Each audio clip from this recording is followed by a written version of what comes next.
Emergency button on చేస్తే అది ఒకేసారి బ్లాస్ట్ అయ్యి కూడా ఇక్కడ ఫైర్ యాక్సిడెంట్ కూడా పార్టీ ఆఫీస్ జరగడం మనందరూ కూడా తెలిసిన విషయం.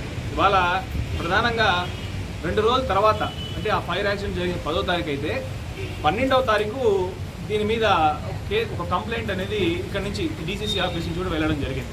ఆ కంప్లైంట్లో వాళ్ళు ప్రస్తావించింది ఏంటంటే మాజీ అధ్యక్షులు పెడాల పరమేశ్వరరావు గారు ఉద్దేశపూర్వకంగానే దీని మీద ఏదో కుట్ర పన్ని ఆ బ్లాస్ట్ ఏదైతే మన ఫైర్ యాక్సిడెంట్ కారకులు అయినారని చెప్పి కూడా ఇక్కడ ఉన్న స్థానిక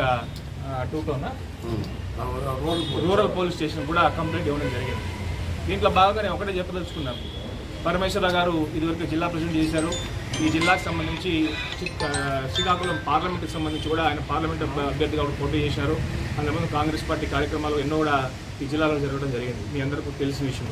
అదేవిధంగా ఒక జిల్లా ప్రెసిడెంట్గా కూడా మంచి పనులు చేసి ఇక్కడ జిల్లాలో కాంగ్రెస్ పార్టీ అభివృద్ధి కూడా ఆయన పాటుపడిన వ్యక్తి. ఒక కమ్యూనిస్ట్ లెఫ్టిస్ట్ బ్యాక్గ్రౌండ్ నుంచి కూడా తీసుకురావడం జరిగింది కాంగ్రెస్ పార్టీకి.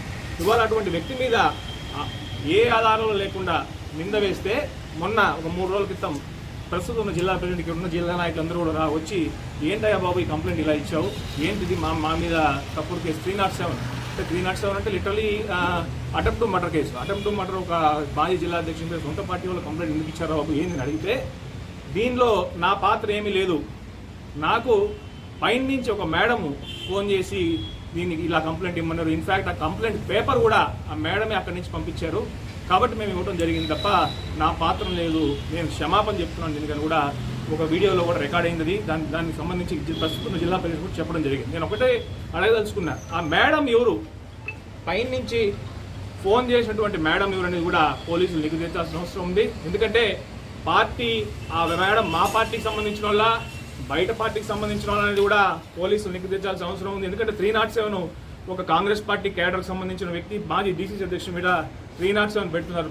సొంత పార్టీ వాళ్ళు పెట్టారా లేకపోతే తెలుగుదేశం పార్టీ వాళ్ళు పుట్టనా ఇంకా వేరే ఎవరన్నా పుట్టనా అనేది కూడా పోలీసులు నిగ్గు తెచ్చాలని కూడా ఈ సందర్భంగా డిమాండ్ చేస్తున్నాం. ఎందుకంటే పరమేశ్వరరావు గారు కూడా గత 2 నెలల క్రితం కూడా అనేక అంశాల మీద పార్టీలో జరుగుతున్న అవకతవకల మీద కూడా ప్రశ్నించడం జరిగింది. దాంట్లో భాగంగా ఏమైనా కుట్ర పన్ని ఆయన మీద 307 పెట్టమన్నారా, ఇట్లాంటి అంశాలు చాలా ఉన్నాయి.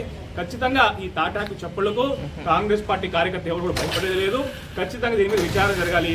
ఆ పైన నుంచి ఫోన్ చేసి మేడం తప్పుడు కేసు పెట్టమన్న మేడం ఎవరో మాకు ఇప్పుడు నిగ్గు తేల్చి పోలీసులు నిర్ధారణ చేయాల్సిన అవసరం ఉంది. అదే మా డిమాండ్ కాంగ్రెస్ పార్టీ తరఫున కూడా ఈ సందర్భంగా తెలియజేస్తున్నారు.